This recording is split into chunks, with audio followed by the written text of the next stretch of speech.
બધા મજામાં? તો આજે આપણે લેક્ચર નંબર 19 ની વાત કરશું. તો આજના લેક્ચરમાં શેનો અભ્યાસ કરવાનો છે ઓકે એ આપણે પહેલા તો જોઈ લઈએ. તો સરસ મજાનો પરમાણ્વીય નમૂનો અને અંતિમ પરમાણ્વીય નમૂનો કહી શકાય એવો શું તો કે પરમાણુનો ક્વોન્ટમ યાંત્રિકીય નમૂનો. બોહરના નમૂનાની મર્યાદા તમે જોઈ કે એમણે કીધું કે ઇલેક્ટ્રોન છે એ પરમાણુના કેન્દ્રની આસપાસ ભ્રમણ કરતો હોય અને કેવી કક્ષામાં તો કે ચોક્કસ કક્ષામાં. ખ્યાલ આવે છે? પણ આજે ક્વોન્ટમ પરમાણ્વીય નમૂનો જે છે ખ્યાલ આવે છે ક્વોન્ટમ મિકેનિક્સ ની જ્યારે રજૂઆત થઈ ત્યારે એ બધી જ મર્યાદા કે ઇલેક્ટ્રોન એક કણ છે અને કેન્દ્રની આસપાસ ચોક્કસ કક્ષામાં ભ્રમણ કરે છે એવું કંઈ હોતું નથી. તો જોઈએ આપણે શું તો કે પરમાણુનો ક્વોન્ટમ યાંત્રિકીય નમૂનો અને એના પછી આપણે જોશું મુખ્ય ક્વોન્ટમ આંક, ગૌણ ક્વોન્ટમ આંક અને આ ઉપરાંત ચુંબકીય ક્વોન્ટમ આંક અને ઇલેક્ટ્રોન ભ્રમણ ક્વોન્ટમ આંક. આવા 4 ક્વોન્ટમ આંકનો અભ્યાસ કરવાનો છે. ખ્યાલ આવે છે? તો આ બધું શું છે ધીમે ધીમે આપણે આખો જ લેક્ચર ભણશું એટલે આપણને ઓટોમેટિકલી માલુમ પડી જશે. તો જોઈએ આપણે પરમાણુનો ક્વોન્ટમ યાંત્રિકીય નમૂનો. આ નમૂનાને એવું પણ કહેવામાં આવે કે પરમાણુનો ક્વોન્ટમની જગ્યાએ તરંગ યાંત્રિકીય નમૂનો આવું નામ પણ આપવામાં આવે છે. ખ્યાલ આવે છે? તો આ નમૂના આધારિત જે ઇલેક્ટ્રોન એ પરમાણુની આસપાસ ચોક્કસ કક્ષામાં ભ્રમણ કરે એ વાક્ય અથવા તો એ વિધાન અથવા તો એ કથન કેવું છે ખોટું પડે છે. અને આગળ આપણે જોયું કે સરસ મજાના બે વૈજ્ઞાનિક આવ્યા કયા ધ બ્રોગલી એન્ડ હાઇઝનબર્ગ. ખ્યાલ આવે છે? આ બે વૈજ્ઞાનિકો આવ્યા. તો આ બે વૈજ્ઞાનિકોએ કીધું કે જે ઇલેક્ટ્રોન છે એ બંને પ્રકૃતિ ધરાવે છે ઓકે યાની કે તરંગ પ્રકૃતિ પણ ધરાવે છે. તો આ સિદ્ધાંત પ્રમાણે ઇલેક્ટ્રોન ઓકે શું તો કે ઇલેક્ટ્રોન એ તરંગ છે. કેવો છે? તરંગ. પણ કેવો તરંગ છે તો કે ક્વોન્ટમ તરંગ. હવે ક્વોન્ટમ નો મતલબ શું થાય તો કે એકદમ સૂક્ષ્મ. ઓકે આ ક્વોન્ટમ ને પહેલા સમજો. ક્વોન્ટમ બોલે તો એકદમ સૂક્ષ્મ અને એકદમ સૂક્ષ્મ તરંગ હોય એમની અંદર કણ ગુણધર્મ ઓટોમેટિકલી આવી જાય એ આપણે જાણીએ છીએ. ખ્યાલ આવે છે? એકદમ સૂક્ષ્મ તરંગ હોય તો એ શું કહેવાય? કણ જ કહેવાય ને. ઓકે તો ઇલેક્ટ્રોન એ સૂક્ષ્મ તરંગ છે એને જ શું કહેવાય? ક્વોન્ટમ. ક્વોન્ટમ નો મતલબ થાય સૂક્ષ્મ ઓકે માઇક્રોસ્કોપિક જેને આપણે કહીએ છીએ. ઓકે તો ઇલેક્ટ્રોન એ તરંગ છે યાની કે સૂક્ષ્મ તરંગ એને આપણે કહી શકીએ. સમજ પડે છે? ઓકે હવે આ જે ક્વોન્ટમ યાંત્રિકીય નમૂનો છે એની સમજૂતી સૌપ્રથમ જે વૈજ્ઞાનિકે આપી એ વૈજ્ઞાનિક હતા શ્રોડિંજર. અને આ જે શ્રોડિંજર કયા વૈજ્ઞાનિક તો કે શ્રોડિંજર ઓકે શ્રોડિંજર. ખ્યાલ આવે છે?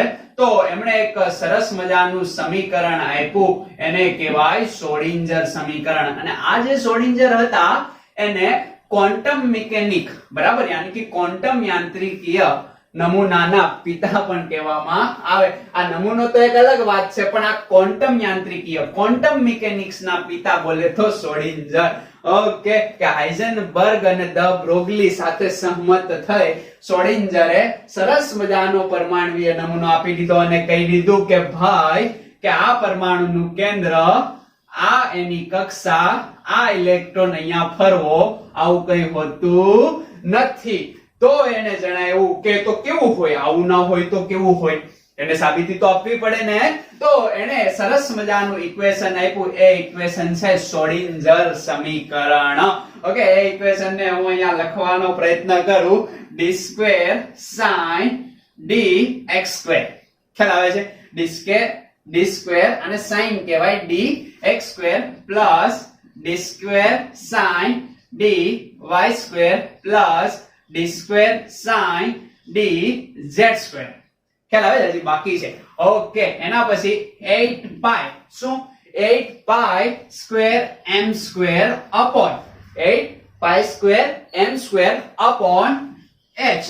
અહીંયા ઉર્જાનો તફાવત E અને U યાની કે સ્થિતિ ઉર્જા. ખ્યાલ આવે છે? ઓકે, અને આ રહ્યો આપણો sin is equal to 0. આ પ્રકારનું એક સરસ મજાનું જમ્બો સમીકરણ આપી દીધું. આ સમીકરણ આપણા સિલેબસમાં નથી, યાદ રાખવાનું નથી.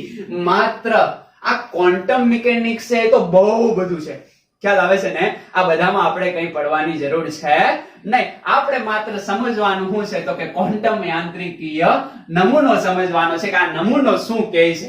ઓકે, અને આ નમૂનો એવું કહેશે કે પહેલા કીધું કે ઇલેક્ટ્રોન આવી રીતના કક્ષામાં ફરે છે, ને આ નમૂનો કહે છે કે કક્ષામાં ફરતા નથી. તો આ ઇલેક્ટ્રોન ક્યાં છે, ઓકે, એની માહિતી આપતો જે નમૂનો છે એ પરમાણુનો ક્વોન્ટમ યાંત્રિકીય નમૂનો. તમે બરાબર સમજ્યા?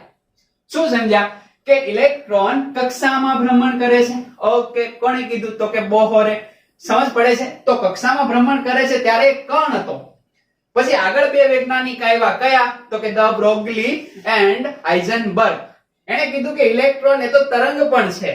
ખ્યાલ આવે છે ને? એટલે પેલા ભાઈ ખોટા પડ્યા અને એના પછી સરસ મજાનો નવો નમૂનો આપવાની ફરજ પડી અને એ નમૂનામાં સૌથી અગત્યનો ફાળો શ્રોડિંજર. તો શ્રોડિંજરે એનું એક વેવ ઇક્વેશન યાની કે તરંગ સમીકરણ આપ્યું. બરાબર? આને શું કહેવાય? તરંગ સમીકરણ. અને આ તરંગ સમીકરણ એકદમ સૂક્ષ્મ કણ ઇલેક્ટ્રોન માટે એને આપીને બતાવ્યું અને આ તરંગ સમીકરણના ઘણા બધા ઉકેલો પ્રાપ્ત થયા. ખ્યાલ આવે છે ને? અને એ ઉકેલો આધારિત માલુમ પડ્યું કે ઇલેક્ટ્રોનને આપણે ક્યાં આપી શકાય. એ ફિક્સ નહીં, એને કીધું કે ઇલેક્ટ્રોન ક્યાં હોઈ શકે, વધારેમાં વધારે એની એને એક સંભાવના દર્શાવી અને એ છે આ સમીકરણનો ઉકેલ. પણ આ સમીકરણ આપણે યાદ રાખવાની કોઈ જરૂરિયાત છે નહીં. માત્ર શ્રોડિંજરે એક સમીકરણ આપ્યું, એના ઉકેલ પરથી માલુમ પડ્યું કે ઇલેક્ટ્રોન એક કેન્દ્રની આસપાસ ક્યાં વધારે મળી રહે, ક્યાં વધારે મળી રહે, ચોક્કસ નય. ખ્યાલ આવે છે ને? તો એ આ સમીકરણનો ઉકેલ હતો. તો આ સમીકરણને થોડું સમજવાનો પ્રયત્ન કરીએ. ઓકે, કે અહીંયા જે આ સાઈન આપ્યું છે આને કહેવાય સાઈન. શું કહેવાય? સાઈન. સાઈન બાબા આવે ને પે. ઓકે, તો આ સાઈ એક તરંગ વિધેય છે. શું છે? તરંગ વિધેય છે. બરાબર? જેનું કોઈ માન હોતું નથી, એ માત્ર એક તરંગ માટે દર્શાવતું એક વિધેય છે. ખ્યાલ આવે છે? પણ જે સાઈ સ્ક્વેર છે, આ જે સાઈ સ્ક્વેર છે એ શું દર્શાવે તો કે ઇલેક્ટ્રોન માટેની સંભાવ્યતા. ખાસ યાદ રાખવાનું છે, આ ઇલેક્ટ્રોન માટેની સંભાવ્યતા. બરાબર? કે ઇલેક્ટ્રોન માટેની સંભાવ્યતા એટલે શું તો કે પરમાણુના કેન્દ્રની આસપાસ ઇલેક્ટ્રોનની પ્રોબેબિલિટી કે મહત્તમ ઇલેક્ટ્રોન મળવાની શક્યતા ક્યાં વધારે છે એ દર્શાવે સાઈન સ્ક્વેર. સાઈન નું કોઈ વેલ્યુ હોતી નથી, પણ સાઈન સ્ક્વેર જેને ઘણીવાર માનાંકની અંદર પણ લખે પ્લસ માઇનસ. ખ્યાલ આવે છે ને? તો એ ઇલેક્ટ્રોનને આ પરમાણુ કેન્દ્રની આસપાસ ઓકે શેમાં દર્શાવે છે તો કે 3D માં. 3D બોલે તો ત્રિપરિમાણીય. ઓકે, કે અવકાશની અંદર ઇલેક્ટ્રોન 3 પરિમાણ હોય ને. ઓકે, x, ખ્યાલ આવે છે? આ x કયો, આ y કયો અને આમ સામે તરફ આવે z. દોરું, આ x, આ y અને આ એક સામે તરફ આવશે જે શું છે z. પેન તમે જોવો છો ને, આ z. ખ્યાલ આવે છે? તો આવી રીતના ઇલેક્ટ્રોન મળશે એ માટે એને આ સમીકરણ એક સરસ મજાનું આપી દીધું કે ઇલેક્ટ્રોન એ ત્રિપરિમાણીય ઓકે જે હોઈ શકે છે, આવું એને કીધું. અને આ જે 3D ત્રિપરિમાણીય ઇલેક્ટ્રોન હોય એના માટે એને આ સમીકરણ આધારિત 3 ક્વોન્ટમ આંક, 3 ક્વોન્ટમ નંબર આપ્યા. ખ્યાલ આવે છે ને કે ઇલેક્ટ્રોન એ 3D માં હોય એના આધારિત 3 ક્વોન્ટમ આંક અથવા તો નંબર આ શ્રોડિંજરના ઇક્વેશનના ઉકેલ પરથી આપણને પ્રાપ્ત થયા. અને એ 3 ક્વોન્ટમ આંક આપણે જોશું એટલે ઇલેક્ટ્રોન જે ક્યાં વધારે મળશે એની શક્યતા વધારે દર્શાવે. ખ્યાલ આવે છે ને? ઇલેક્ટ્રોનની હોવાની સંભાવ્યતા. તો આ 3 ક્વોન્ટમ આંક કયા છે તો પહેલો ક્વોન્ટમ આંક જે તમે ઓળખો છો n, કે જે બોહર માટે શું હતો તો કક્ષાનો નંબર. હવે કક્ષા અહીંયા રહેશે નહીં. બીજી વાત કરીએ તો એના પછીનો જે ક્વોન્ટમ આંક છે એ n. એના પછીનો જે ક્વોન્ટમ આંક છે એની આપણે વાત કરશું તો એ ક્વોન્ટમ આંક છે m. અને આ 3 ક્વોન્ટમ આંક ક્યાંથી આવ્યા તો કે શ્રોડિંજરના ઇક્વેશન પરથી, અને પ્લસ હજી એક ક્વોન્ટમ આંક આપણે ભણવાના છીએ એ પછીથી ઓકે મેળવાનો એ ક્વોન્ટમ આંક છે s યાની કે સ્પિન ક્વોન્ટમ આંક. તો પહેલા તો આપણે આ 3 ક્વોન્ટમ આંકની વાત કરવાની છે અને એના આધારે ઇલેક્ટ્રોન ચોક્કસ ક્યાં છે એવું નહીં, પરંતુ આ 3 ક્વોન્ટમ આંક આધારિત ઇલેક્ટ્રોન ની સંભાવ્યતા. 3 ક્વોન્ટમ આંક શું દર્શાવે તો કે ઇલેક્ટ્રોનની સંભાવ્યતા. ઓકે, સંભાવ્યતા બોલે તો શક્યતા કે અહીંયા ઇલેક્ટ્રોન વધારે મળવાના ચાન્સીસ છે. આવું કોણ દેખાડે તો કે આ 3 ક્વોન્ટમ આંક. આ 3 ક્વોન્ટમ આંક ક્યાંથી આવ્યા? શ્રોડિંજરના ઇક્વેશન પરથી. કેમ તો કે એ ઇક્વેશન ત્રિપરિમાણીય ઇલેક્ટ્રોનની રચના બતાવતું હતું. સમજ પડી જાય કે ના પડી જાય? ફરી એકવાર, શ્રોડિંજર પણ એવું નથી કહેતા કે જે નિલ્સ બોહર કહી ગયા કે ઇલેક્ટ્રોન અહીંયા ફિક્સ ફરતા જ હોય. આવું શ્રોડિંજર કહેતા નથી. એ એવું કહે છે કે ઇલેક્ટ્રોન અહીંયા હોવાની સંભાવના છે. ખ્યાલ આવે છે? ત્યાં તમને બીજે ગોતવા જાવ એના કરતા ત્યાં વધારે મળી જાય એવું એ કહે છે. તો આ ક્વોન્ટમ આંકની અંદર જે પહેલો ક્વોન્ટમ આંક છે એને આપણે કહેશું શું તો કે સેલ નો નંબર. સેલ નો નંબર દર્શાવે છે. ખ્યાલ આવે છે? તો સેલ નો જે નંબર દર્શાવે છે એ ક્વોન્ટમ આંકને આપણે શું કીધું તો કે મુખ્ય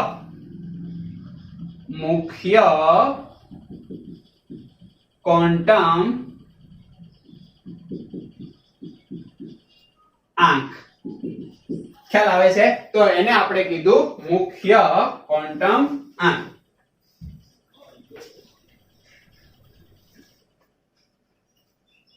જે આ n છે બરાબર, જેને આપણે કહેવાનું છે શું તો કે મુખ્ય ક્વોન્ટમ આંક.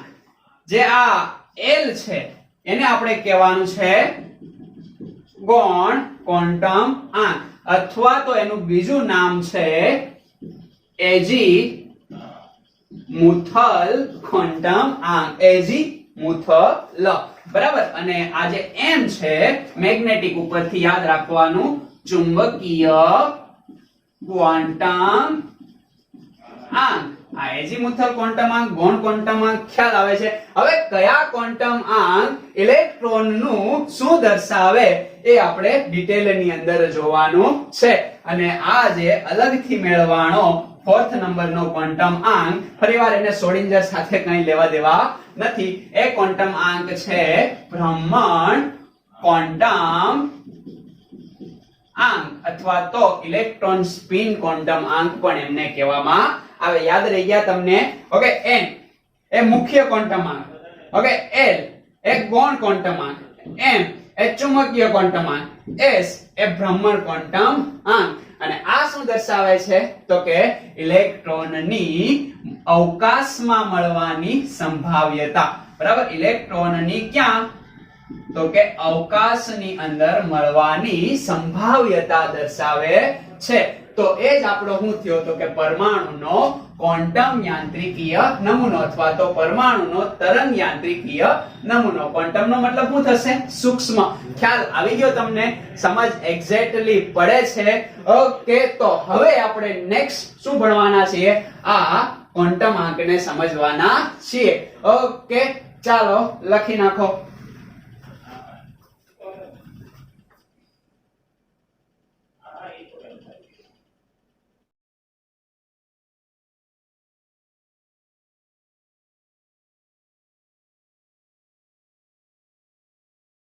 તો સમજીએ આપણે હવે આ 3+1 એક 4 મુખ્ય ક્વોન્ટમ આંક. તો આપણી થિયરી હવે શું રહેશે તો કે ક્વોન્ટમ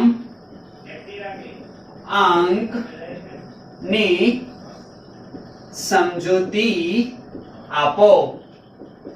ખાસ યાદ રાખવાનું છે ક્વોન્ટમ આંકની સમજૂતી.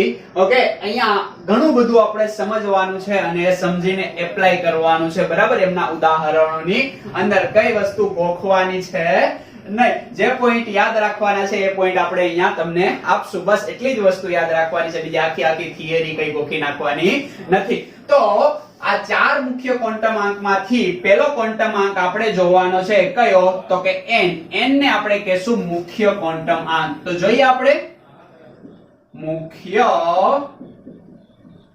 ક્વોન્ટમ આંક જેને સ્મોલ n વડે આપણે દર્શાવીએ છીએ હવે આ જે મુખ્ય ક્વોન્ટમ આંક n છે એ શું દર્શાવે છે તો કે કોષની ઓળખ આપે છે કોની ઓળખ આપે છે તો કે કોષની ઓળખ આપે છે જે પેલી બોહરના પરમાણુય નમૂનામાં કક્ષા હતી ને n બરાબર 1 યાની કે પહેલી કક્ષા બીજી કક્ષા ત્રીજી કક્ષા ખ્યાલ આવે છે ને ઓકે એ તો હવે કક્ષાનો શબ્દ વાપરતા આપણે શું કહી દેશું કોષ સેલ ખ્યાલ આવે છે ને એ મુખ્ય સેલ ની ઓળખ આપે છે કે આ સેલ કયા પ્રકારનો છે ખ્યાલ આવે છે કેવી રીતના તો કે અહીંયા n ની વેલ્યુ 1 થી સ્ટાર્ટ થાય 1 2 3 4 એવી રીતના કન્ટિન્યુ 5 6 7 એવી રીતના આગળ વધતી રહે યાની કે આ કેવી સંખ્યા છે તો કે ધન પૂર્ણાંક સંખ્યા પૂર્ણાંક ખ્યાલ આવે છે ધન પૂર્ણાંક સંખ્યાની અંદર ઓકે એમાં 0 શામિલ છે નહીં કે n બરાબર 0 થાય નહીં તો તમે સમજ્યા કે n ની વેલ્યુ શું હોઈ શકે તો કે 1 2 3 4 એવા ધન પૂર્ણાંક ઓકે એવા અનંત સુધી હોઈ શકે ખ્યાલ આવે છે તમને હવે જે આ પહેલી કક્ષા છે બરાબર જેને હવે કક્ષા ન કહેતા આપણે શું કહેશું તો કે કોષ એને આપણે શેના વડે દર્શાવીએ તો કે આલ્ફાબેટિકલ વડે સાંકેતિક નિરૂપણ કરવું હોય તો આને કે કોષ કહેવાય આને કયો L આને M આને N 5 હોય તો O ખ્યાલ આવે કે નો ખ્યાલ આવે આ રીતે એને દર્શાવવામાં આવે છે હવે આ રીતે આપણે કોષ દર્શાવીએ કે એની અંદર ઇલેક્ટ્રોન ફરતો હશે અથવા તો એની અંદર ઇલેક્ટ્રોન હોવાની સંભાવના છે સમજ પડે છે તમને તો મુખ્ય ક્વોન્ટમ આંક એ શું દર્શાવે તો કે કોષની ઓળખ આપે કઈ રીતે તો કે n ની કિંમત 1 2 3 4 એવી રીતના ધન પૂર્ણાંક સંખ્યા હોઈ શકે શૂન્ય હોય નહીં તો કોષને આપણે સાંકેતિક નિરૂપણ પ્રમાણે k l m અને n પ્રમાણે પણ દર્શાવી શકીએ છીએ હવે અહીંયા જે પોઈન્ટ ખાસ યાદ રાખવાનો છે કે આ મુખ્ય ક્વોન્ટમ આંક એ હંમેશા કક્ષકનું કદ દર્શાવે શું દર્શાવે તો ખાસ યાદ રાખવાનું છે ભાઈ મુખ્ય ક્વોન્ટમ આંક એ કક્ષકનું કદ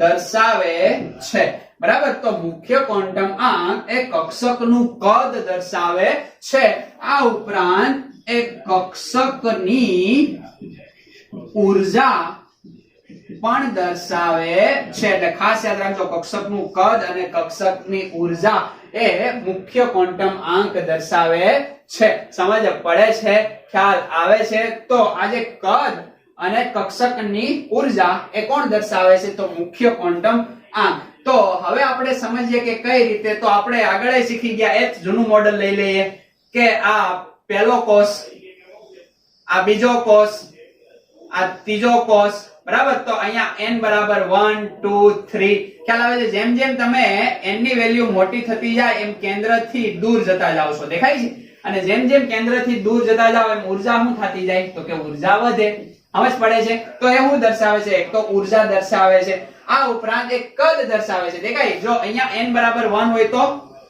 એવડો પરમાણુ હશે 2 હશે તો એવડો હશે 3 હશે તો એવડો હશે ખ્યાલ આવે છે અને આ બધાની અંદર ઇલેક્ટ્રોન મેક્સિમમ ક્યાં મળી રહેશે એની એક માત્ર સંભાવના દર્શાવે ફિક્સ નહીં કે ઇલેક્ટ્રોન અહીંયા ઇલેક્ટ્રોન અહીંયા ઇલેક્ટ્રોન અહીંયા ઇલેક્ટ્રોન આમ ફરતો હશે આવું કોઈ ફિક્સ માહિતી આપતું નથી સમજ પડે છે ને ઓકે તો પહેલો વાત એ કદ દર્શાવે અને બીજું એ ઊર્જા દર્શાવે બસ આ બે પોઈન્ટ યાદ રાખવાના એ કોષની ઓળખ આપે કઈ રીતે કોષ તો કે આ રીતે કોષ તો આ વાત થઈ મુખ્ય ક્વોન્ટમ આંકની સમજ પડે છે ઓકે ખ્યાલ આવે છે બીજી માહિતી આપણે ફરી પાછા મેળવશું અત્યારે એટલી માહિતી તમારે ધ્યાનમાં રાખવાની છે હવે બીજી વાત કરીએ ગૌણ ક્વોન્ટમ આંકની ઓકે કયો ક્વોન્ટમ આંક ગૌણ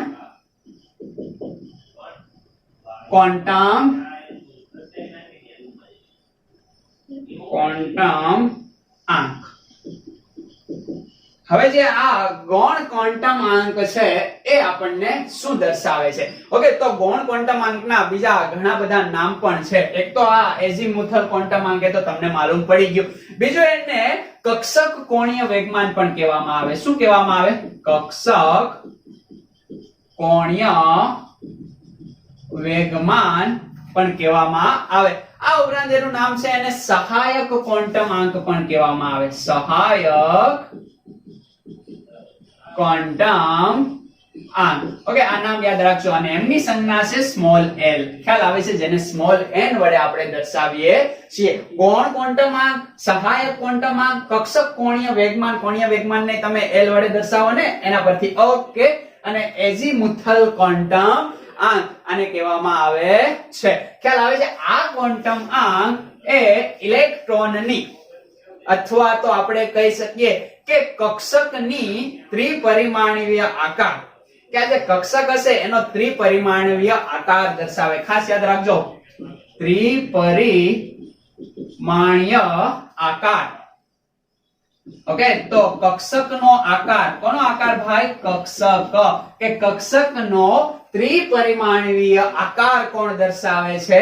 તો કે આ પ્રકારની મુખ્ય ક્વોન્ટમ આંક પછી આવતો ગૌણ ક્વોન્ટમ આંક. કે ગૌણ ક્વોન્ટમ આંક એ કક્ષકનો ત્રિપરિમાણીય આકાર દર્શાવે છે. સમજ પડે છે? કેવા આકાર કક્ષકના કેવા કેવા આકાર હશે એ પાછા આપણે ડિટેલની અંદર જોવાના છીએ. બરાબર, નેક્સ્ટ લેક્ચર ની અંદર. અત્યારે યાદ રાખો કે ગૌણ ક્વોન્ટમ આંક એ અવકાશમાં કક્ષકનો ત્રિપરિમાણીય આકાર દર્શાવે. આ શું દર્શાવે છે?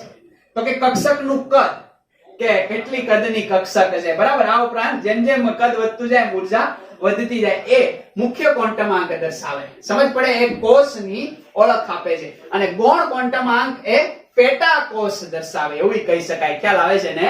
પેટા કોષ, આ કોષ, આ પેટા કોષ, આ મુખ્ય, આ ગૌણ. સમજ પડે? પેલું તમે એક એક્ઝામ્પલ સારું આપું તો ઇલેક્ટ્રોન ક્યાં હોય?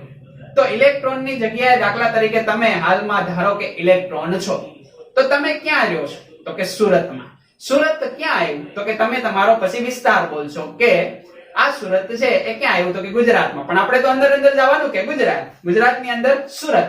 સુરતની અંદર તમારો કોઈ એક વિસ્તાર, દાખલા તરીકે પુણાગામ.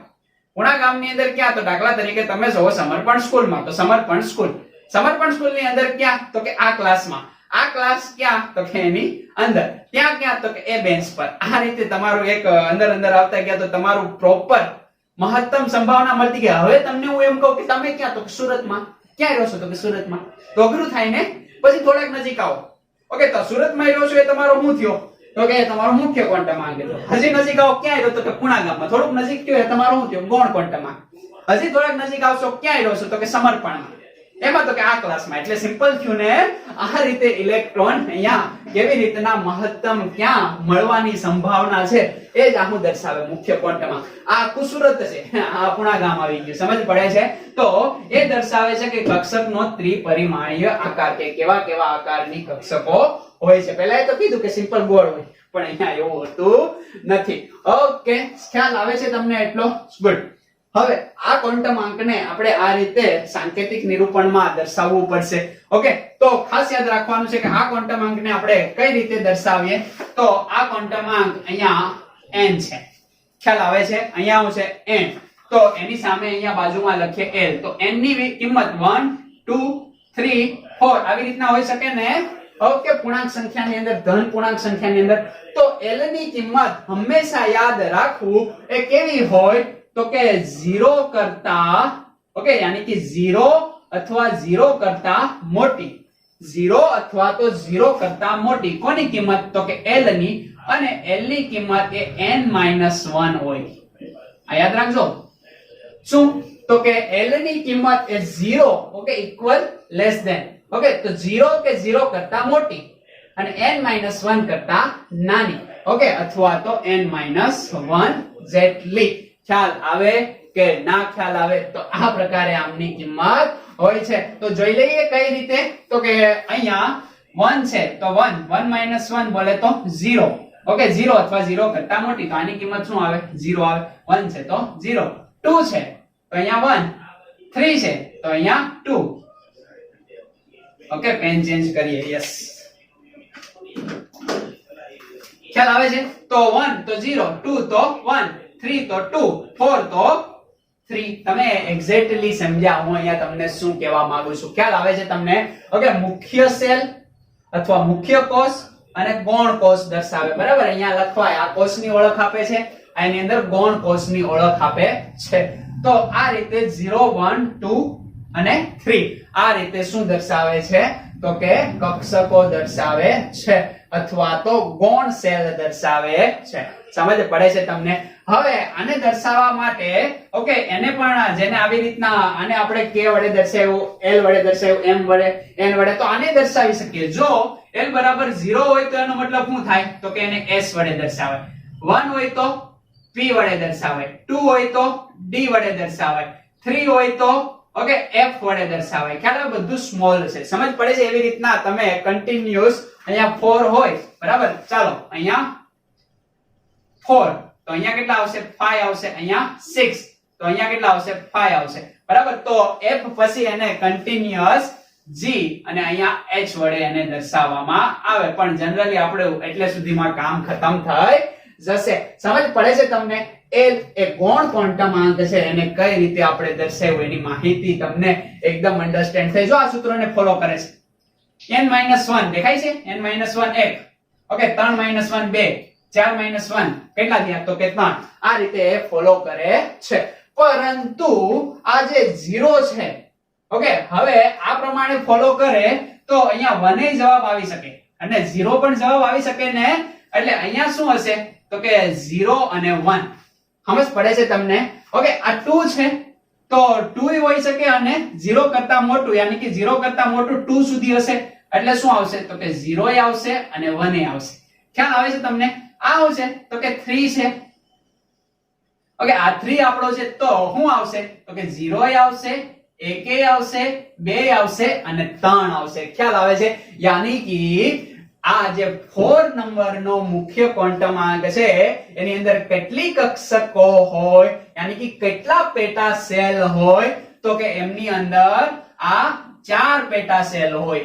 3 નંબરના મુખ્ય ક્વોન્ટમ આંકની અંદર 3, 2 નંબરના 2, 1 માં 1, યાની કે જેટલા ક્વોન્ટમ આંક છે આપણા મુખ્ય ક્વોન્ટમ આંક જેટલો છે એટલો જ એનો ગૌણ ક્વોન્ટમ આંકની અંદર કક્ષકોની સંખ્યા છે. સમજ પડી ગઈ તમને? આ બધી એની કક્ષકોની સંખ્યા છે. ઓકે, યાની કે સબ સેલ છે.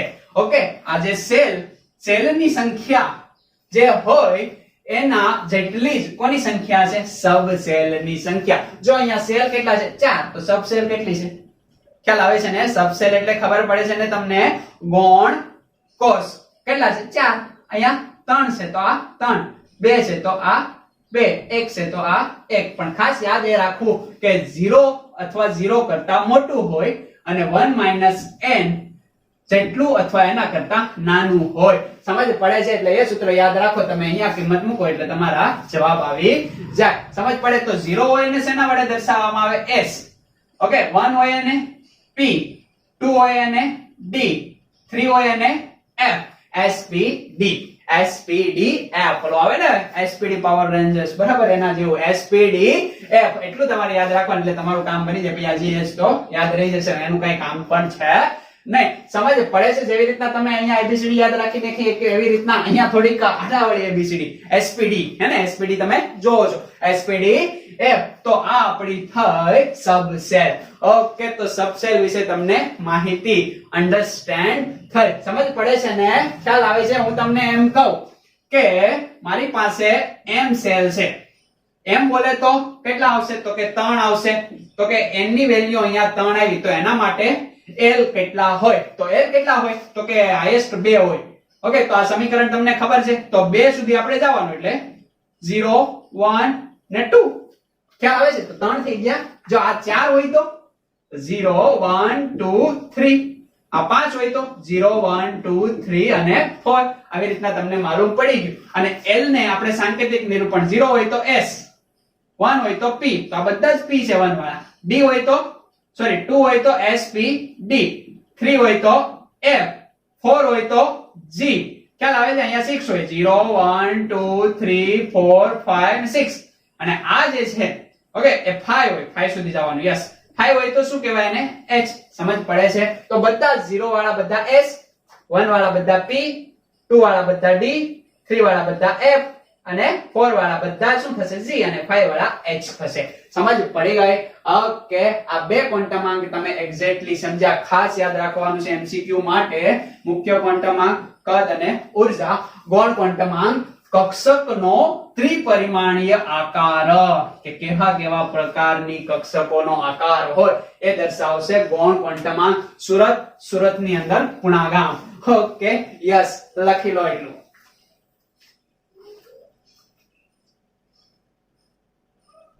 આ બે ક્વોન્ટમાંક, મુખ્ય ક્વોન્ટમાંક અને એલ યાની કે ગૌણ ક્વોન્ટમાંક અથવા તો એઝીમુથલ ક્વોન્ટમાંક. બોલવાની મજા આવે, એઝીમુથલ. બરાબર? એ બે ક્વોન્ટમાંક આધારિત એક ક્વેશ્ચન આપણે જોઈએ. ક્વેશ્ચન કંઈક આવો છે કે એલ, ઓકે સોરી, એન અને એલ ખ્યાલ આવે છે આ પ્રમાણે, અને એના પેટા કોષ નું આપણે સંકેતિક નિરૂપણ કરવાનું છે. બરાબર? એના સંકેત આપવાના છે. કઈ રીતે? તો કે આ કોષ આપણે આપી દઈએ. ચાલો, આ 1 છે. ઓકે, તો આ શું આવશે? તો કે 0 આવશે. સૂત્ર માલુમ છે ને ભાઈ? l નું સૂત્ર 0 કરતા ઇક્વલ અથવા તો મોટું અને 1 - n ઇક્વલ અથવા તો એના કરતા નાનું. ઓકે, તો આ 1 હોય તો આ 0 આવે એટલે એ 0 જ જવાબ આવશે. ઓકે, સમજ પડી ગઈ? તો આ 0 આવશે તો આના માટે પહેલા લખાશે મુખ્ય ક્વોન્ટમાંક. તો મુખ્ય ક્વોન્ટમાંક શું છે ભાઈ? તો કે 1. ઓકે, આનું સાંકેતિક નિરૂપણ 0 હોય તો spd. ખ્યાલ છે ને તમને? l ક્યાં લખું? અહીંયા લખું. ચાલો, l તો એને શું કહેવાશે? તો કે s p d અને f. 0 1 2 અને 3 વારંવાર લખશો એટલે તમને ઓટોમેટિકલી યાદ રહી જશે. તો આ 0 છે તો s, તો એને આવી રીતના 1s લખી શકાય. આ એના પેટા કોષનું સંકેતિક નિરૂપણ થયું. ખ્યાલ આવે છે તમને? હવે અહીંયા આપણે જઈએ. ચાલો, આ 2 છે. ઓકે, હવે આ 2 છે એનો મતલબ શું હોય? તો કે અહીંયા આપણે 2 મૂકીએ એટલે આ 1 થશે અને 0 થશે. તો આની બે વેલ્યુ આવશે, એક 0 આવશે, એક 1 આવશે. જો 0 આવે તો 2 તો અહીંયા લખી જ દેશું. ઓકે, 0 તો હું લખશું તો કે s. ખ્યાલ આવે છે? 2s. તો આ બે પ્રકારના કોષનું સાંકેતિક નિરૂપણ થયું. દેખાય છે તમને? 1 છે તો 2 તો રહેવાનો જ છે. તો આગળ તો શું આવશે? પહેલો કોષ એટલે કે મુખ્ય 2. સબ શું આવશે? 1. તો 1 ને આપણે શું કહીએ છીએ? p, એટલે 2p. ઓકે, આગળ જઈએ. યસ, આ પહેલું થયું. આ બીજું. હવે અહીંયા 3 છે. મુખ્ય કોષ છે આપણો એ 3 છે. તો આ શું આવશે? તો કે અહીંયા 3 મૂકો એટલે 2. તો 2 સુધી જવાનું. 0 1 અને 2. ખ્યાલ આવે છે? 3. તો અહીંયા 3 3 તો આપણે લખી જ દેવાના. ખ્યાલ આવે છે? 0 છે તો s, 1 છે તો p, 2 છે તો d. ખ્યાલ આવી ગયો તમને? spd. ઓકે, હવે ફોર્થ માટે તમે જાતે કરીને બતાવશો. ઓકે, વિડિયોને પોઝ કરીને. 0 1 2 3. ઓકે, 4 તો 4 4 4 4 તો લખી દેવું. 4 કક્ષકો આવશે. બરાબર? કેવી રીતના? 0 છે તો s, p, d, f. ખ્યાલ આવે કે ના ખ્યાલ આવે? આવી રીતના તમને પેટાકોષનું સાંકેતિક નિરૂપણ કરતા આવડતું હોવું જોઈએ. અહીંયા 5 લાઈનને પણ તમે ગણી શકો. ઓકે, પણ એટલા સુધી આપણું કામ ખતમ થઈ જશે. ઓકે, ખ્યાલ આવી ગયો? ચાલો, આ તમને એક હોમવર્ક ની અંદર આપી દઈએ. અહીંયા 5 લેવાના છે. બરાબર? તો આ શું આવશે?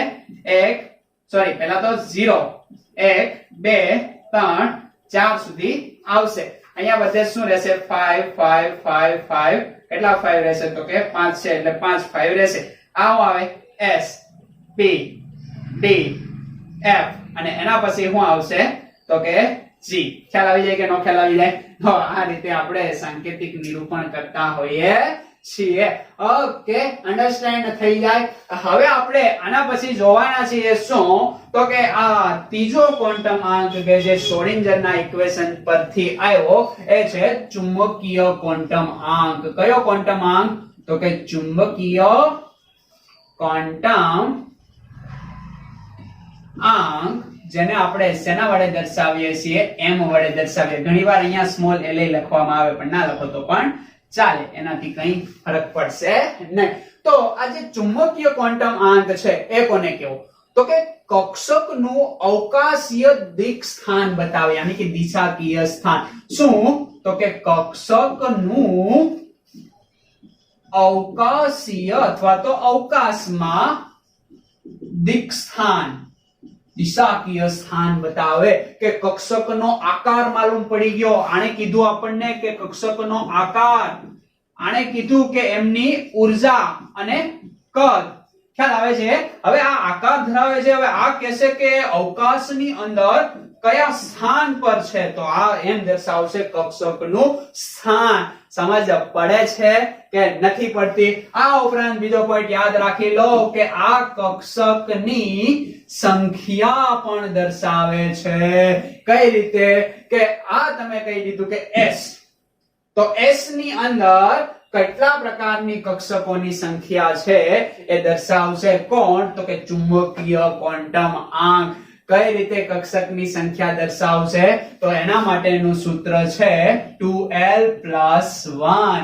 ઓકે, 2l+1 કે પેટા સેલ ની અંદર કેટલા પ્રકારની કક્ષકો છે, કેટલી સંખ્યામાં કક્ષકો છે. આ કક્ષકોના પ્રકાર કહી શકાય. ખ્યાલ આવે છે? સમજ પડે તમને એક્ઝેક્ટલી? પહેલા શું આવશે ભાઈ? તો કે પેટા મુખ્ય સેલ. ઓકે, મુખ્ય કોષ પણ આપણે કહેશું એને. ચાલો, મુખ્ય કોષ. એની અંદર શું આવશે ભાઈ? ગૌણ કોષ.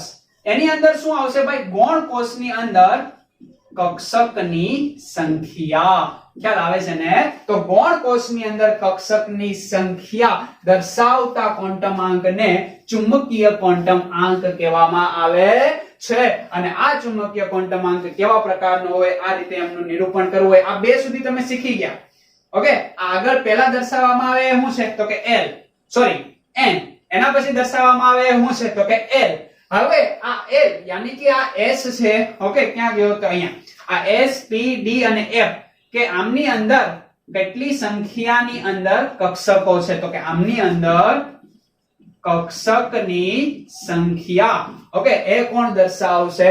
તો કે ચુંબકીય ક્વોન્ટમ આંક. અહીંયા જ લખી દો s, p, d, f માં કક્ષકની સંખ્યા કોણ મેજર કરશે? તો કે ચુંબકીય ક્વોન્ટમ આંક. હવે તમે સમર્પણ સ્કૂલની અંદર આવી ગયા. સુરત, પુણાગામ, સમર્પણ. ખ્યાલ આવે છે ને? ગુડ.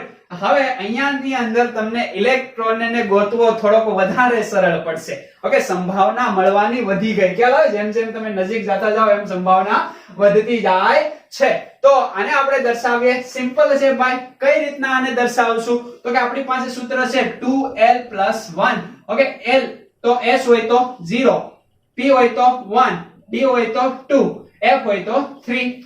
ખ્યાલ આવે છે? એમની અંદર કિંમત મૂકો એટલે કક્ષકોની તમને સંખ્યા મળે. બીજો અહીંયા કંઈ હોતું છે નહીં. તો જોઈએ આપણે આને હું ભૂસી નાખું. ખ્યાલ આવે છે? અહીંયા જ આને સમજી લઈએ. આ તમે લખી નાખ્યું છે. ઓકે,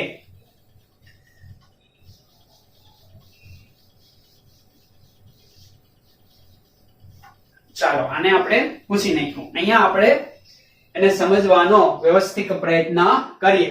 તો આ આપણી કક્ષક છે. કઈ કક્ષક છે? તો કે ગૌણ કોષ છે. બરાબર? ઓકે, ગૌણ કોષની અંદર આપણે લઈએ તો કે s, p, d, f સુધી લઈએ. ઓકે, એટલે કે આપણો l થયો. તો l દર્શાવવો હોય તો s બોલે તો 0, 1, 2 અને આ 3. ખ્યાલ આવે છે તમને? હવે આના માટે આપણે દર્શાવવાનું શું છે ભાઈ? તો કે m દર્શાવવાનો છે. m યાની કે કક્ષકની સંખ્યા, ચુંબકીય ક્વોન્ટમ આંક. તો એ દર્શાવીએ તો આ ક્વોન્ટમ આંક કઈ રીતે આપણે દર્શાવશું? તો એનું સમીકરણ, ઓકે, યાની કે એનું સૂત્ર આપણી પાસે છે 2l+1. તો અહીંયા આપણે 0 મૂકશું. ખ્યાલ આવે છે? તો જવાબ શું આવશે? તો કે 1. તો અહીંયા 1 આવે છે. ઓકે, એટલે કે એક જ આપણી પાસે શું હોય છે? તો કે કક્ષક હોય છે અહીંયા s ની અંદર. તો આપણે શરૂઆત કરશું ક્યાંથી? તો કે અહીંયા 0 છે તો આ પણ 0. ખ્યાલ આવે છે? આ 1 છે તો આ 0, એક 1 આ બાજુ, એક 1 આ બાજુ. આ બાજુ પોઝિટિવ હોય, આ બાજુ નેગેટિવ હોય, એટલે ત્રણ કક્ષકો થઈ ગઈ. ઓકે, અહીંયા 0 છે, અહીંયા 2 છે તો 0, 1, 2. અહીંયા 1, 2. આ બાજુ માઈનસ, આ બાજુ માઈનસ, આ બાજુ પ્લસ. ખ્યાલ આવે છે? તમે એક્ઝેક્ટ સમજો છો? ઓકે, અહીંયા 3 છે તો અહીંયા 0. આ બાજુ 1, 2, 3. ખ્યાલ આવે છે? આ બાજુ શું આવશે? તો કે 3, 2, 1. પણ નેગેટિવ, નેગેટિવ, નેગેટિવ. ખ્યાલ આવી ગયો? ઓકે, તો આ શું દર્શાવે છે? તો કે કક્ષક. અહીંયા કેટલી કક્ષક ભાઈ? તો કે 3 કક્ષક. અહીંયા કેટલી કક્ષક ભાઈ? તો કે 5 કક્ષક. દેખાય છે? અહીંયા કેટલી કક્ષક ભાઈ? તો કે 7 કક્ષક. દેખાય છે? આ શું છે? તો કે આ જે ચોરસ બોક્સ છે ને, it's called કક્ષક. ખ્યાલ આવે છે? આ આખી જે છે એ શું છે? કક્ષકો. અને આ એક શું છે આખો? તો કે કોષ. સમજ પડી ગયો? એ ગૌણ કોષ છે. ખ્યાલ આવે છે? એ પેડની ગૌણ કોષ. અને આવા ઘણા બધા હશે એટલે શું બનશે? તો કે મુખ્ય કોષ બનશે. તમે એક્ઝેક્ટલી સમજી ગયા. આ શું છે? એક જે બોક્સ છે ને એ કક્ષક છે. આ કક્ષકો છે, યાની કે ગૌણ કોષ આખો છે. સમજ પડી ગઈ તમને? ઓકે. હવે જો સૂત્ર એપ્લાય કરો તમે, કે તમને પૂછે કે આ ડી ની અંદર કેટલી કક્ષકની સંખ્યા હોય, તો ડી બોલે તો 2. તો અહીંયા 2 મૂકી દો. 2 ગુણ્યા 2 4, 4 પ્લસ 1 કેટલા થઈ ગયા? 5. તો જો ગણી લો 1 2 3 4 ને 5. ખ્યાલ આવે છે? ઓકે, ચાલો f યાની કે 3 મૂકો. 3 દુ 4, 4 પ્લસ 1 7. ગણી લો 7. ખ્યાલ આવે છે કે ના ખ્યાલ આવે? એવી રીતના આપણે s p d f, okay, g અને h તમને હોમવર્કમાં આપી તો આવડી જાય કે ન આવડી જાય? અહીંયા કેટલા આવશે? 4 આવશે. અહીંયા કેટલા આવશે? તો કે આના બરાબર 5 આવશે. સમજ પડે છે? તો અહીંયા 5 મૂકો તો કેટલા આવે? તો કે 5 ગુણ્યા 2 10 પ્લસ એટલે 11 કક્ષક આવે અહીંયા. બરાબર? અહીંયા કક્ષકની સંખ્યા કેટલી આવે? તો કે આવી રીતના 11 બોક્સ બનાવવા પડે. અહીંયા તો કે 4 ગુણ્યા 2 8 પ્લસ 1 યાની કે અહીંયા 9 બોક્સ બનાવવા પડે. આવા કેટલા બોક્સ બનાવવા પડે? 9 બોક્સ. સમજ પડી ગઈ તમને? ખ્યાલ આવે છે? આ વાત થઈ કોની? તો કે ચુંબકીય ક્વોન્ટમ આંકની. m ખ્યાલ આવે છે? આ m ની વેલ્યુ શું હોઈ શકે છે ભાઈ? તો કે m ની વેલ્યુ એ l કરતા કેવી હોય છે? તો કે l કરતા m ની વેલ્યુ આપણે આપવી હોય તો l કરતા કેવી હશે? તો કે l ને બરાબર હશે અને l કરતા વધારે અને ઓછી એ પ્રકારની m ની વેલ્યુ હશે, એટલે એને આપણે આપી શકીએ. ઓકે, ખ્યાલ આવી ગયો તમને? એક્ઝેક્ટલી તમે સમજ્યા? ઓકે, 0 છે તો 0, 1 છે તો 0 1 બંને, પણ બંને બાજુ લેવાના. ખ્યાલ આવે છે ને? પ્લસ અને માઈનસ બંનેની અંદર લેવાના. 2 છે તો કેટલા? તો કે 0 1 અને 2, 0 1 2 આ બાજુ લેવાના. ઓકે, પ્લસ માઈનસ બંને બાજુ તમે લઈ શકો. એ રીતે તમે એકદમ સિમ્પલ યાદ રાખી શકો સૂત્ર કરતા. ઓકે, તો ખ્યાલ આવી જાય કે તમને? ના ખ્યાલ આવી જાય? સમજ પડે છે? આ વાત થઈ શેની ભાઈ? તો કે કક્ષકની સંખ્યાની. ચુંબકીય ક્વોન્ટમ આંક m જે કક્ષકનું અવકાશીય દિક વિન્યાસ દર્શાવે. દેખાય કે આ એક શું થઈ ગઈ તમારી કક્ષક? હવે આમની અંદર જ ઇલેક્ટ્રોન હોય. ઓકે, આ તમે સમર્પણ સ્કૂલની અંદર બેન્ચ સુધી પહોંચી ગયા. ઓકે, ખ્યાલ આવે છે? સમજ પડે છે? ઓકે, તો એટલી માહિતી આપણે આની આપશું. શેની? ચુંબકીય ક્વોન્ટમ આંકની. હવે પછી એક લાસ્ટ જે ક્વોન્ટમ આંક છે, ઓકે, જેને ભ્રમણ ક્વોન્ટમ આંક અથવા તો સ્પિન ક્વોન્ટમ આંક. કોનું? તો કે ઇલેક્ટ્રોનની એ વાત કરશે. એની સાથે સાથે આપણે સમજૂતી મેળવી લઈએ, પછી જોઈએ આમના કેટલાક ઉદાહરણો. તો 4th નંબરનો ક્વોન્ટમ આંક ઇલેક્ટ્રોન ભ્રમણને શું તમે કહો? તો કે સ્પિન કહો ને. ઓકે, સ્પિન ક્વોન્ટમ આંક કે જેને દર્શાવવામાં આવે s વડે. ખ્યાલ આવે છે ને? ઘણીવાર m અને નીચે સ્મોલ s પણ લખવામાં આવે. આવી રીતના પણ ઘણીવાર આને લખાય m અને આ નીચે s તરીકે. ઓકે, આને m અને અહીંયા નીચે l તરીકે પણ લખવામાં આવે, પણ s તમે કહો એટલે વાંધો નથી. આ ઇલેક્ટ્રોનનો ભ્રમણ ક્વોન્ટમ આંક અથવા તો સ્પિન ક્વોન્ટમ આંક કે જે આ 3 ક્વોન્ટમ આધારિત યાની કે શ્રોડિંજરના ઇક્વેશન પરથી આનો ઉકેલ મળતો નથી. પણ આ બે સરસ મજાના વૈજ્ઞાનિક, ઓકે, ઉલ લેન્ડબેક, બરાબર, ઉલ લેન્ડબેક, બરાબર, નામ ખતરનાક છે. ઉલેન્ડબેક, બરાબર, ઉલેન્ડબેક અને એક બીજા વૈજ્ઞાનિક હતા, એમનું નામ છે સેમ્યુઅલ. હું? તો કે Samuel. Okay, Samuel Goudsmit. Okay, આ બે વૈજ્ઞાનિકે સૌપ્રથમ વાર ઇલેક્ટ્રોન ભ્રમણ ક્વોન્ટમ આંકની માહિતી આપી. ખ્યાલ આવે છે તમને? આ ક્વોન્ટમ આંકની માહિતી શું કામ આપી? તો કે આપણે એક નિયમ ભણશું એટલે તમને ત્યાં સમજાવશું કે આ કામ મેળવવાની જરૂર પડી. ઓકે, હજી ચોકસાઈ કે ક્યાં તમે પહોંચી ગયા? તો કે કક્ષકની અંદર પહોંચી ગયા. કોણે પહોંચાડી દીધા? યાની કે સ્કૂલની અંદર. તો કે ચુંબકીય ક્વોન્ટમ આંક. હવે કક્ષકની અંદર ઇલેક્ટ્રોન મોટી છે, કક્ષક એ મોટી હશે ઇલેક્ટ્રોન માટે. દેખાય આ બોક્સ મોટું છે, એમાં કયા ખૂણે હશે? અને કઈ રીતે હશે એ દર્શાવે છે હું તો કે કોણ यानी कि स्पिन क्वांटमांक अथवा तो भ्रमण क्वांटमांक कोने तो के उहलेनबेक અને સેમ્યુઅલ ગાઉડ સ્મિથ નામના વૈજ્ઞાનિકે આ ક્વોન્ટમાંકની મુખ્ય શોધ કરી હતી કે એમાં ઇલેક્ટ્રોન એ વિરુદ્ધ સ્પિનમાં ગોઠવાયેલા હોય કઈ રીતે તો કે એક ઇલેક્ટ્રોન દાખલા તરીકે આ રીતે ગોઠવાયેલો છે તો બીજો ઇલેક્ટ્રોન નીચે તરફ ગોઠવાયેલો છે એક ઉપર તો બીજો નીચે ની વિરુદ્ધ બાજુ ગોઠવાયેલો જો ઉપર તરફ ગોઠવાયેલો છે અને એના s માટેની વેલ્યુ +1/2 કીધી તો નીચે તરફ ગોઠવાયેલો હોય એના માટે -1/2 એવું જરૂરી નથી કે ઉપર તો +1/2 નીચે તો -1/2 આને હું કહી શકું છું તો કે +1/2 તો આને મારે શું કહેવાય -1/2 એટલે આ બંનેમાંથી કોઈ પણ વેલ્યુ આપી શકો જો આને હું અહીંયા પ્લસ કહું તો અહીંયા મારે માઈનસ કહેવું પડે કારણ કે વિરુદ્ધ થાય ને આને હું પ્લસ કહું તો આને હું માઈનસ કહું ઓકે તો s ની વેલ્યુ કેટલી થાય 1/2 કે જે ઇલેક્ટ્રોન માટે દર્શાવી બતાવી ઓકે આ ઉપર છે તો આ નીચે છે એવું જરૂરી નથી હવે અહીંયા નીચે દર્શાવું તો અહીંયા મારે ક્યાં દર્શાવવાનો ઉપર દર્શાવવાનો એટલે આમાંથી કોઈ પણ વસ્તુ તમે દર્શાવી શકો ઓકે તો આ વાત થઈ ઇલેક્ટ્રોન ભ્રમણ અથવા તો સ્પિન ક્વોન્ટમ આંક સમજ પડશે ઓકે હવે આના આધારિત આપણે એક્ઝામ્પલ જોઈએ આ તમને ખ્યાલ આવે છે ને ઓકે તો લખી નાખો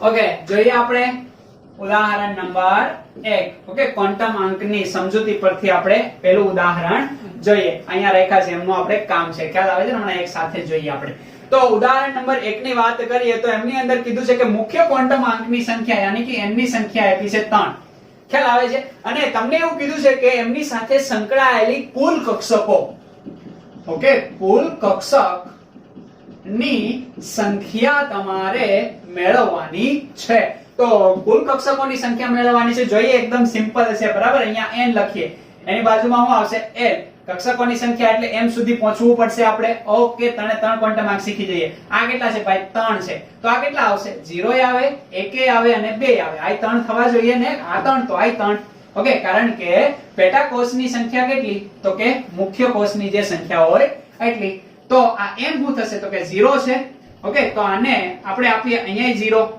ઓકે તો 0 અહીંયા 0 તો બધામાં હશે ઓકે 0 ની આગળ પાછળ કાઈ ના આવે 1 છે તો કે યસ +1 આવે અને -1 આવે ખ્યાલ આવે છે 0 તો વચ્ચે આવશે 2 છે તો -2 આવે -1 આવે આ બાજુ +1 આવે અને +2 આવે ખ્યાલ આવી જાય કે નો ખ્યાલ આવી જાય સમજ પડે છે તમને સમજી ગયા તમે ઓકે તો આવું બતાવે કક્ષકની સંખ્યા તો અહીંયા એક કક્ષક છે અહીંયા 3 કક્ષક છે અહીંયા કેટલી કક્ષક છે તો કે અહીંયા તમે જોવો છો તો કે 5 કક્ષક છે સમજ પડી ગઈ ઓકે હવે આનું આપણે સાંકેતિક નિરૂપણ કરવું હોય કે આ કક્ષકને નામ શું અપાય તો કે સિમ્પલ છે 3 છે તો 3 તો હોવાના જ છે બધે જ પહેલા 3 આવવાના છે આગળનું એક્ઝામ્પલ આપણે જોયું હતું ખ્યાલ આવે છે હવે આ 0 છે તો એને s કહેવાય 1 છે તો p કહેવાય 2 છે તો એને શું કહેવાય તો કે d કહેવાય યાદ છે ને ભાઈ s p d f 0 1 2 3 સમજ પડે છે ને તો આ રીતે ઓકે આ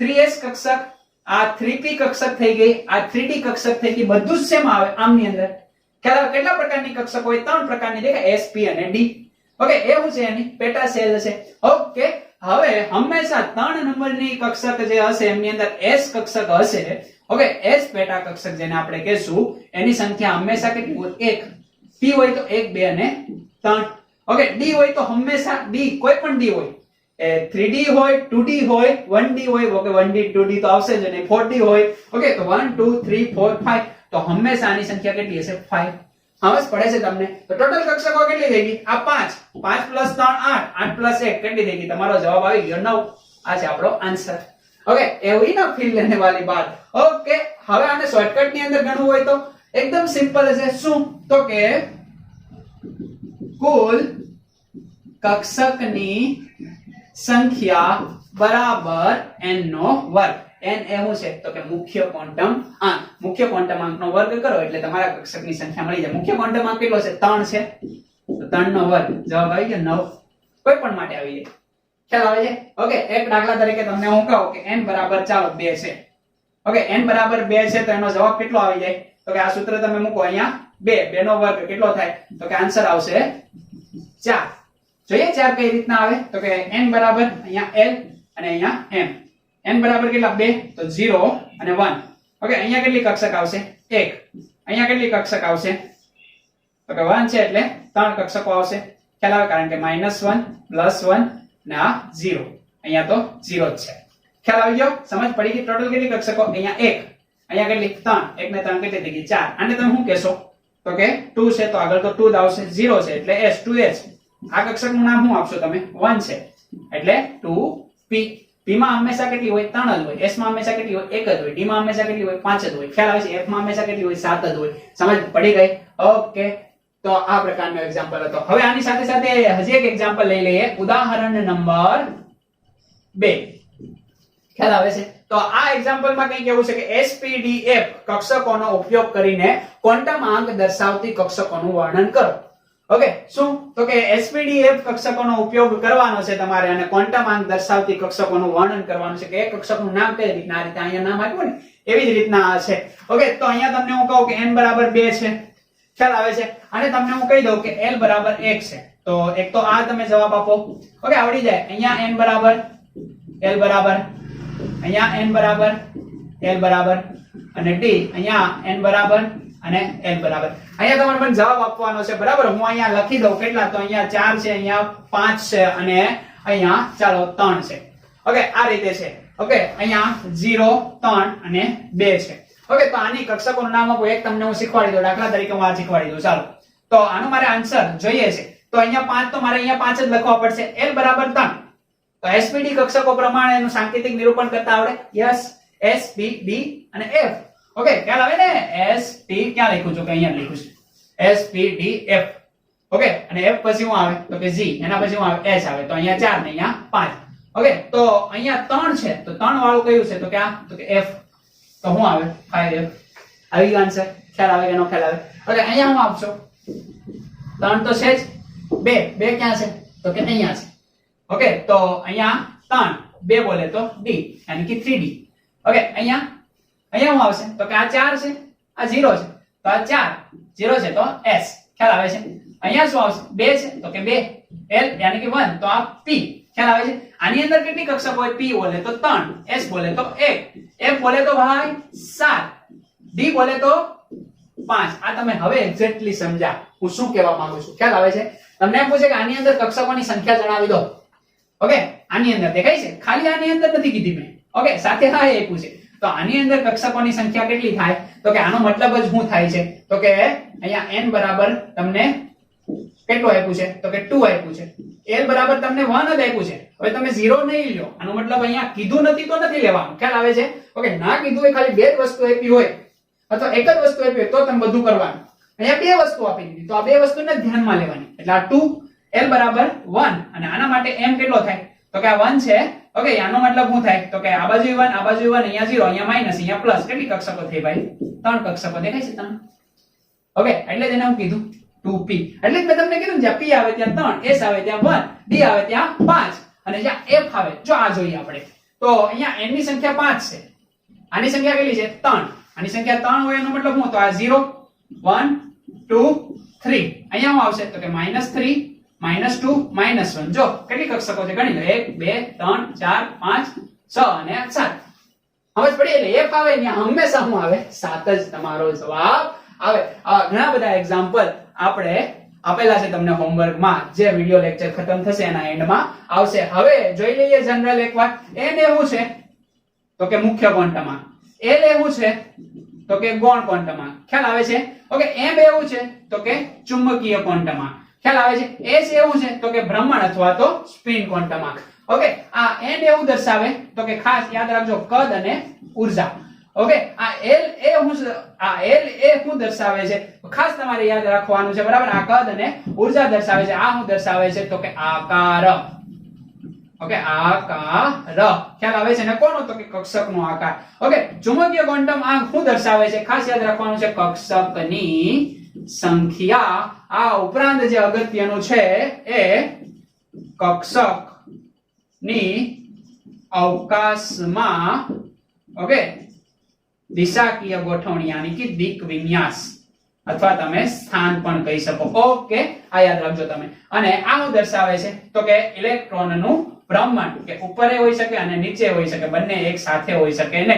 જો ઉપર હોય તો એકને તમે +1/2 કહો તો બીજાને -1/2 કહેવાનું, બરાબર. એવું જરૂરી નથી કે આને -1/2 કેવું આને +1/2 કેવું, કોઈ પણ રીતે કોઈ પણ જગ્યાએ તમે કહી શકો, પણ બંનેને વિરુદ્ધ રાખવા. ઓકે, એવું દર્શાવે છે. આ 3 ક્વોન્ટમ ક્યાંથી આવ્યા? શ્રોડિંજર ઇક્વેશન ના ઉકેલ પરથી. અને આ એક કોણે આપ્યો તો કે બે સરસ મજાના વૈજ્ઞાનિક હતા. કયા વૈજ્ઞાનિક હતા? ઉલ્બેન બેક અને સેમ્યુઅલ ગાઉડ સ્મિથ. બસ એટલી માહિતી તમારે યાદ રાખવાની છે. હવે નેક્સ્ટ લેક્ચર ની અંદર આની અંદર આ કક્ષકો મળી ગયા ને આપણને, એક બોક્સ મળી ગયા. આ કક્ષક છે આપણી, ખ્યાલ આવે છે? ફરી એકવાર તમને કહી દઉં. પહેલા શું હતું તો કે મુખ્ય શેલ, એની પછી ગૌણ શેલ, એની પછી આપણે વાત કરીએ તો શું આવ્યું તો કે કક્ષક. કક્ષક બોલે તો આ બોક્સ, ખ્યાલ આવે છે? અહીંયા તો ઘણી બધી કક્ષકો હશે આમાં, હેને? એટલે કક્ષકોનો સમૂહ છે આ, અને આ કક્ષકોનો સમૂહ એ આનો સમૂહ છે, મુખ્ય શેલ હશે. અમે એક્ઝેક્ટલી હવે સમજ્યા. ઓકે, હવે આ કક્ષકની અંદર ઇલેક્ટ્રોનની ગોઠવણી, બરાબર, આ ક્વોન્ટમ આધારિત આપણે કરશું અને 3 સરસ મજાના હજી નિયમો જોશું, એટલે આપણને વધારે અન્ડરસ્ટેન્ડ થશે. ખ્યાલ આવી ગયો? આ તમે એકદમ વધારે તમને અન્ડરસ્ટેન્ડ થયું હશે. ઓકે, તો આજનો લેક્ચર આપણે એટલે સુધી રાખીએ. નેક્સ્ટ લેક્ચર ની અંદર આપણે જોશું કે આ કક્ષકની અંદર ઇલેક્ટ્રોનની ગોઠવણી આપણે જોવાના છીએ. ઓકે, તો આ તમે લખી નાખો અને હોમવર્ક આવેલું એ તમારે કરવાનું રહેશે. ઓકે, તો ગોખવાનું નથી, શીખવાનું છે. ઓકે, ચાલો આવજો.